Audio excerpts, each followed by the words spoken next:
Thank you for being here today. This is a really special event for so many people, not only here today as part of the audience, but around the world as well.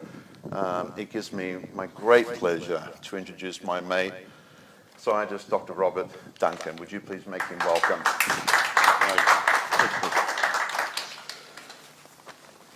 So we're just going to have a discussion today, back and forward, about a major topic that's affecting the world, and I'm just going to pass this over to Robert to initiate the whole discussion and give us a little bit of background on yourself, and sure, that'll be wonderful. Okay.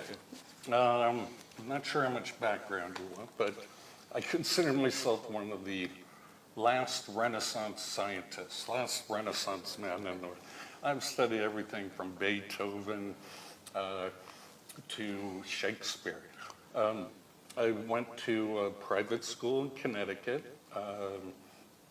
and then on to Harvard on the East Coast, where I was early accepted. They allowed me to graduate in 3 years. I declined, not Harvard, but to graduate early, because there's so many great classes to still take, and my parents were paying for it. So. I worked at an artificial intelligence company. I forgot to mention, my undergrad focus was pre-medical and computer science. I decided I don't like blood of any kind, so unlike the rest of my family, I didn't become a doctor, a medical doctor. I liked robots and technology and computers.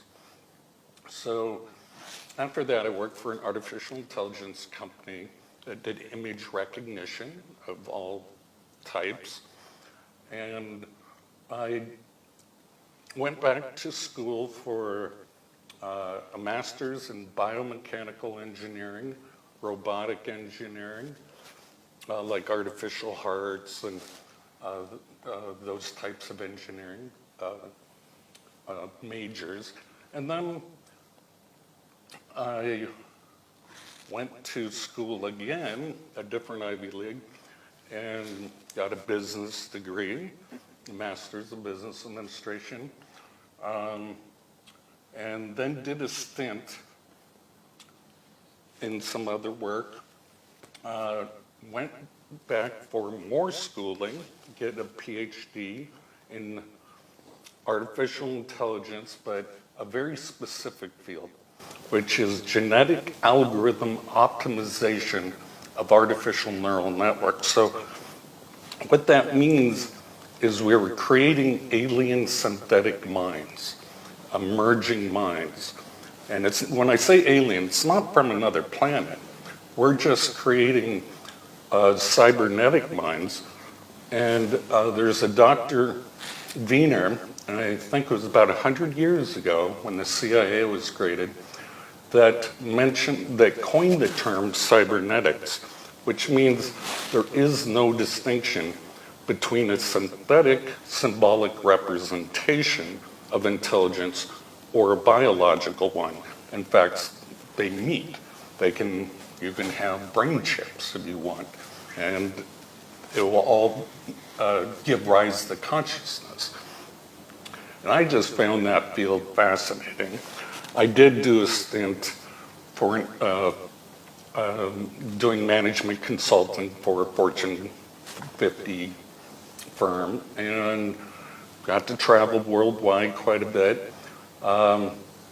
Anyway, when I got recruited, headhunted by DARPA, Department of Defense, CIA, and I love high-end technology, and I wasn't immoral about it. I wrote the code to track the artificial intelligence code to track the Soviet nuclear submarine fleet. That was a big project for the Navy. Worked on robotic surgery for medicine for the Army. Voice recognition, conversation planning for chatterbots. You use them all the time now. Voice of God weapons we used in war, in the Gulf War, for example. This is a V2K. V2K, where we can project a sound you cannot plug your ears for to stop. And we'll get into a little more about how that particular technology works. But we told them in their language, this is all a lay down your arms. And it worked quite effectively because the technology is unexplainable to the common person who hasn't experienced it yet. And then I saw in society a lot of my work being misused on my own population. I'm like, that's exactly what I worked on, the things Craig's experiencing. And this was not supposed to be used on civilians. This was supposed to be a wartime weapon used for interrogation purposes, perhaps to maybe fatigue the enemy and demoralize them, which you can understand the Department of Defense would be quite interested in this. Wars without blood. I mean, that's wonderful. Being misused completely. I started my own investigation about 22 years ago.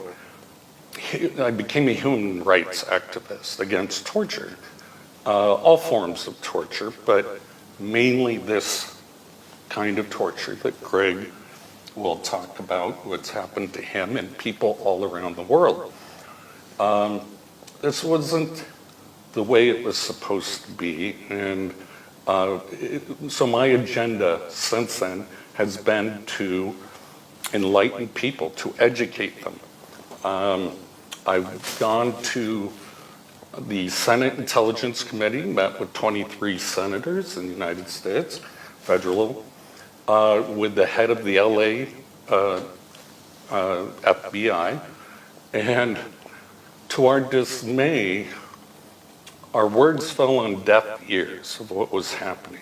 No one understood the technology or even believed it existed. And these are our leaders. We met with the Senate Intelligence Committee behind closed doors and, frisk for wires and bugs. They had never heard of MKUltra, which they're the oversight committee of our intelligence agencies. And we had a huge hearing in the 1970s called the Frank Church hearings, a senator from my state of Idaho, but I know most people don't know where Idaho is. And it was very famous, and it turns out the CIA was doing all this mind control testing on humans in Canada and the United States, just on various things. And they end up shredding about 70,000 documents. So that kind of led me forward to write some books that I did and do events like this, just to educate the world. This is happening. It's probably ramping up.